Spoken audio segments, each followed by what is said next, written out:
Hello, everybody. Back with y'all again. This is Shaq and Danielle.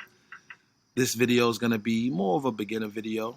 Um, Football is a phenomenal game, and this is the Football is Phenomenal channel. So, in order for you guys to be phenomenal, I just want to get some things straightened because I had a couple of people that was watching the videos and they were a bit confused about some of the betting lines and how spreads were changing and when to bet and how to bet.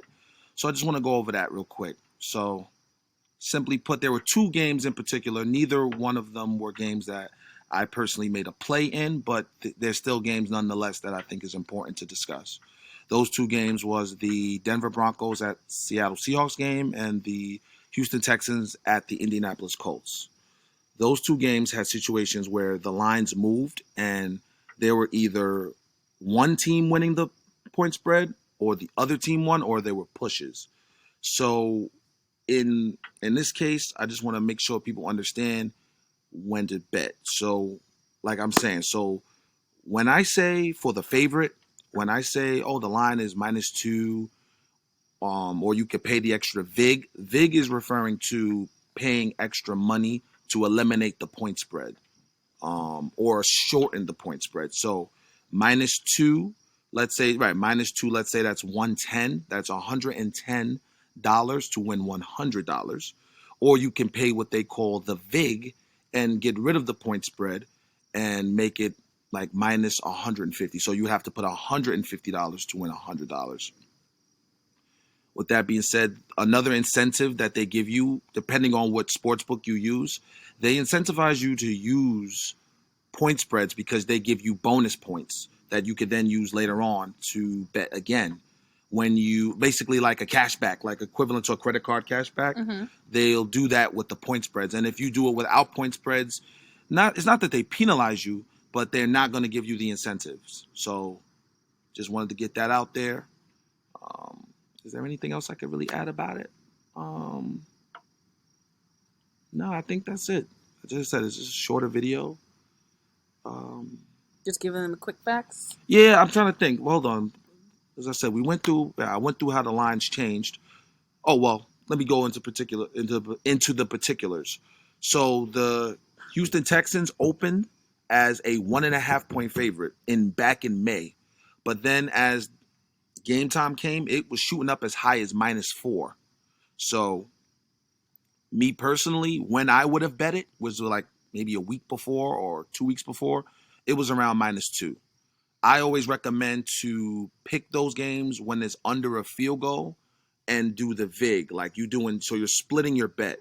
So you would do the -10. You would do the -10 at, I'm sorry, not -10. You would do the -2 at 110 at half the amount that you're betting on. And then you would also do the money line bet, which would be 150. You would then do that at half. So maybe it'll be like $75 on the money line bet and then $75 on the -2 110 bet.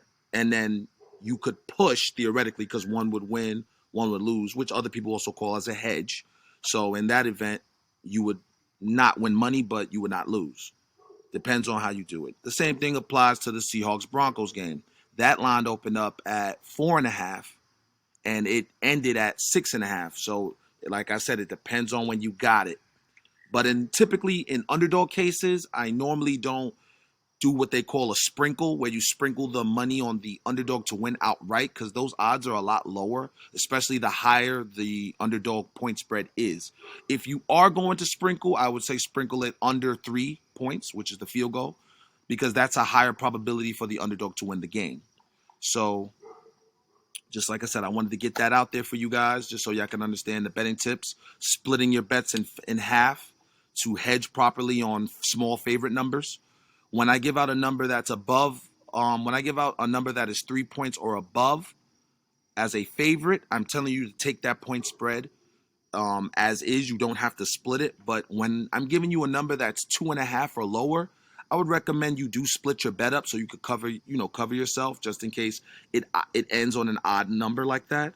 And then on the underdog tip, I would say the only time I would pay the extra vig or manipulate the point spread in any way is when you get around that hook number, which they say is 3. So if you're able to get the game as an underdog at 3, I would recommend you put the extra hook, which is VIG. So you're gonna go to 3.5, and they might make you pay 130 or 140 for that. I would say that's not a bad thing to do to win instead of it being a push, which is a tie, which you mean you get your money back. 3.5, you're going to win the money. Now, of course, it's riskier to add extra money to your bet because in reality, all of this is a 50-50. It's a gamble. But I would say you would be advised to do the 3.5 in that case. And then all the numbers above 3.5 and all of that, you don't really have to manipulate it.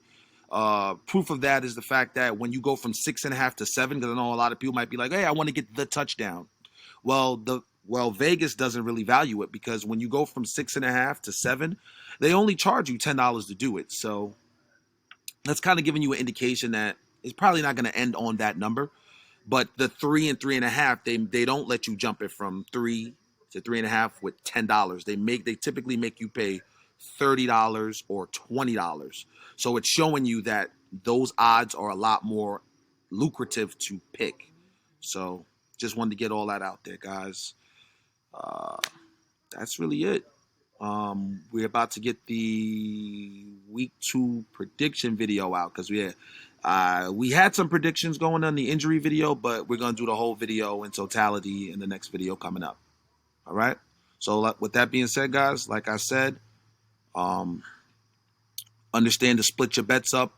Bet when the timing is right. If you have an inclination that the team you like is being betted more popular, like the team that you're betting on is more popular, you might want to put that bet in now to get the better number. And then also, like I said, split those bets when those numbers are convenient.